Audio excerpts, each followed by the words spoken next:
It says in Mark, verse 6 on page 6, the first column. Now at the festival he used to release a prisoner for them, anyone for whom they asked. Okay. Verse 15 next to that in Matthew. Now at the festival the governor was accustomed to release a prisoner to the crowd, anyone whom they wanted.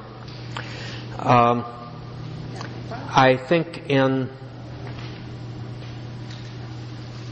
Where are we? In one of the others it says, maybe John, you have this custom. John on page 739. But you have a custom that I release someone for you at the Passover. Do you want me to release the King of the Jews? And they shouted, no, Barabbas. So there seemed to be a custom that's attested to here, and it's in all of the Gospels. But there is no outside record of that. There is no outside record of there being any custom.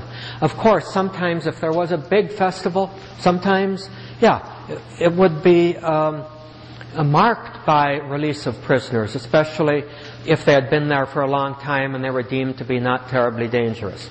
But it's interesting that there's nothing else that seems to verify this according to custom. Well, isn't that similar to what outgoing presidents do? Isn't that similar to what outgoing presidents do? Well, yes, but we'll leave it at that.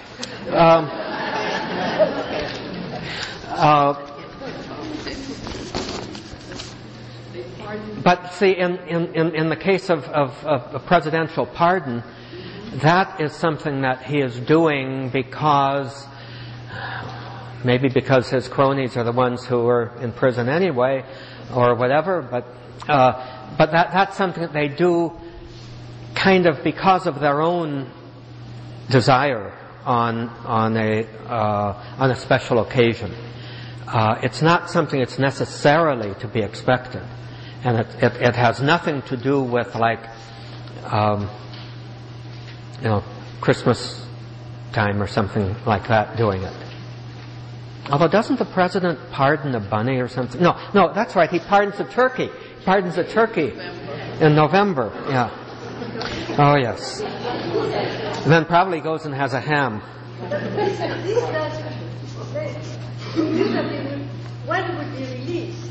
But how did it choose Barabbas rather than Jesus? Well, here it's because the crowd shouted for Barabbas. The crowd shouted for Barabbas. So that was.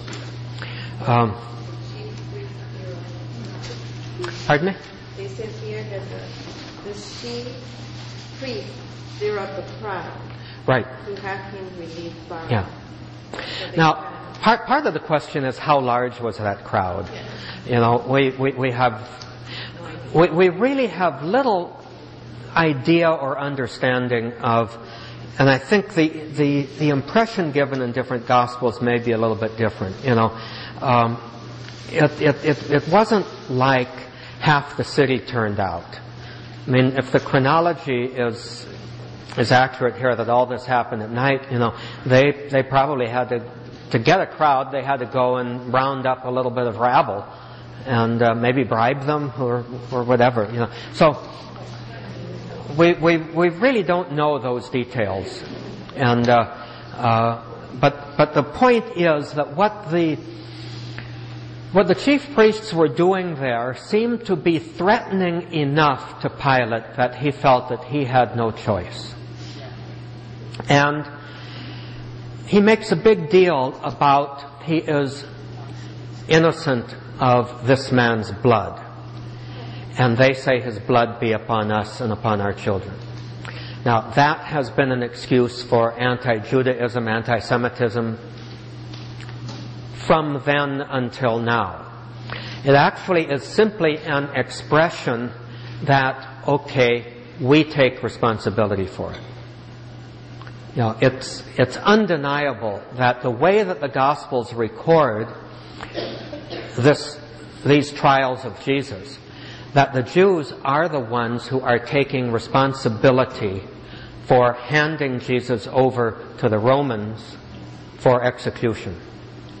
And they are able to talk Pilate into, even reluctantly it would seem, into fulfilling that execution, even though Pilate makes it clear that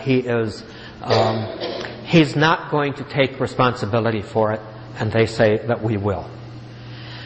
Now, the other thing that we need to understand here is that at the time when these were written down, 70, which was the destruction of the temple, to about 90, 95, or 100. Okay, that's when the Gospels, the window in which the Gospels were being written, were being composed. There was fierce enmity between Jews and Christians. And what's interesting is that it was not so much between Jews and Gentile Christians. It was much more between Jews who did not accept Jesus and Jews who did accept Jesus. And they were finding on both sides any excuse that they could to make the other side look bad. And of course, the thing that really made the other side look bad was when the temple was destroyed in 70 AD, because of insurrections that the Romans finally said, no, we've got to do something about this. And that kind of meant that the Jewish Christians, who had of course gotten out of town, in fact they had been thrown out of town long before, and there were very few left at that time, but they all had to flee, had to escape, and they were sort of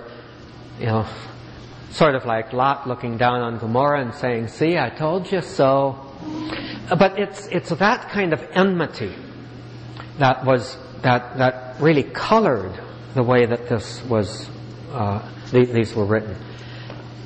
It's really important, I think, for us now, particularly as Holy Week approaches, to see that sort of anti-Semitic enmity as being something proper to that time and not something that we can legitimately translate into our own. And furthermore, I think we have to say that for Christians throughout the past 2,000 years, certainly culminating in the disaster of the Third Reich, for Christians throughout 2,000 years to make use of that polemic to persecute the Jews as Christ killers down through the ages is totally unjustified. What that means is sometimes when we are confronted with the other side of things, and we hear anti-Catholic sentiment expressed sometimes with almost a vengeance, we may need to also acknowledge, do we deserve a little of that? Because historically I think we do. And we haven't yet fully. John Paul II took a big step in that direction in 2000. 99, 2000. But we haven't fully recognized, I think, the injustice of the way that we've made use of the Scriptures.